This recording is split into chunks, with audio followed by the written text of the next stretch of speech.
Hey guys, today I had planned on cooking baked ziti, but I looked in my pantry and I have zero ziti. So I'm going to make baked fettuccine instead.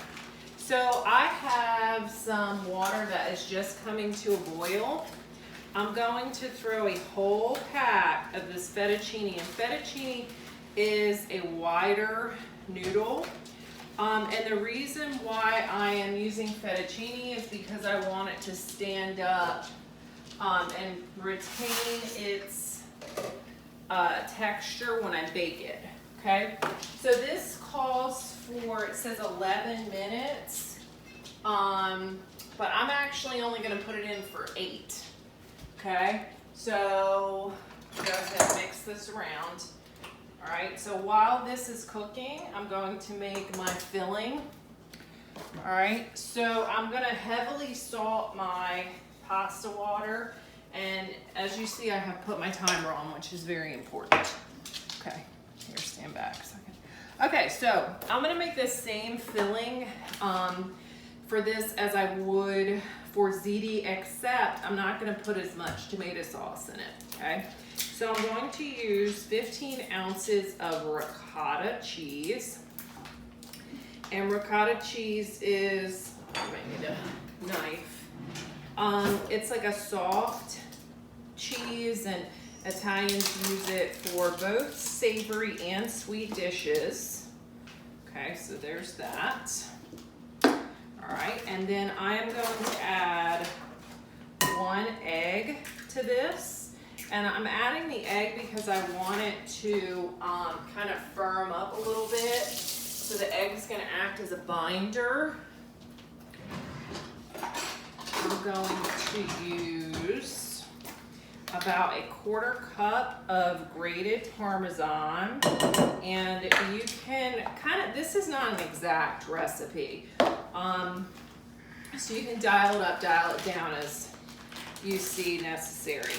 All right, so I have some grated pizza cheese or Italian blend cheese, and I'm gonna put about 3/4 of the bag in it. Okay. All right, so I'm gonna go ahead and start stirring this around a little bit. Okay. All right, so I'm gonna add a little bit of my tomato sauce. So you can make your own tomato sauce with crushed tomatoes and some oregano, salt, pepper, and minced garlic. But I'm using a pre-made tomato sauce. What you wanna look for though is a tomato sauce that has less than like 6 grams of sugar. So I'm gonna add about 1/4 teaspoon of garlic powder to this, okay? And about 1/4 teaspoon of onion powder. And then probably 1/4 teaspoon of salt. Okay, so we are getting ready to assemble this. So I have my mixture right here with the ricotta, the cheeses, garlic, onion powder, salt, pepper, and the tomato sauce. So I've sprayed my baking pan, and I put about 1/4 cup of tomato sauce on the bottom. And that just helps the pasta not to dry out and get really hard on the bottom of the pan. Okay, so I have my pasta. Okay, so I'm going to layer it. I'm going to do half, and then I'm going to do the other half. Okay, so the reason why I just went ahead and made this, even though I didn't have the ziti, is because I want you guys to see that, you know, you can start to be creative with your recipes. So if you don't have an ingredient, it's okay. All right, so I'm going to use half of my filling. Okay, I probably used a little bit more than half. And then I'm just spreading it out on the top.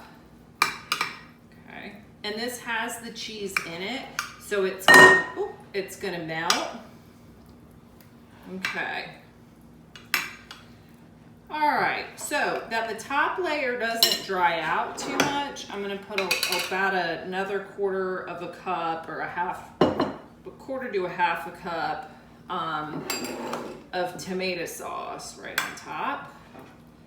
Just smooth it out.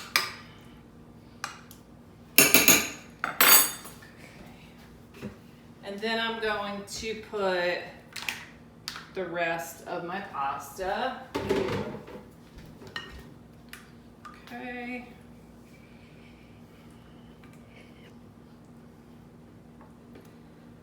All right, and the rest of my cheese filling. Okay. All right, so again, I'm gonna put about a quarter of a cup of the sauce, right on top. Okay.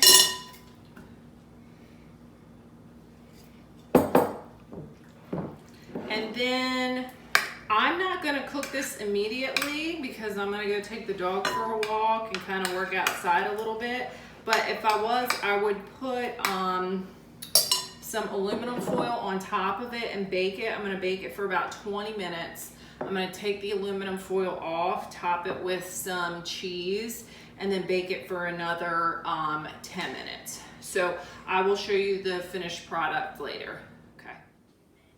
So this is the final product of the pasta bake. I ended up having to keep it in for about 40 to 45 minutes because the temperature had gone down because I let it sit. And so I left it covered for about 30 to 35 minutes and then took the foil off and put some extra cheese and browned it. So you can always take the foil off and check if it's hot enough. And if it's not, just leave it in a little bit longer or bump the heat up. So really versatile recipe. This would be ovo-lacto vegetarian because it does not contain meat, but it does contain cheese and egg. So get creative, enjoy.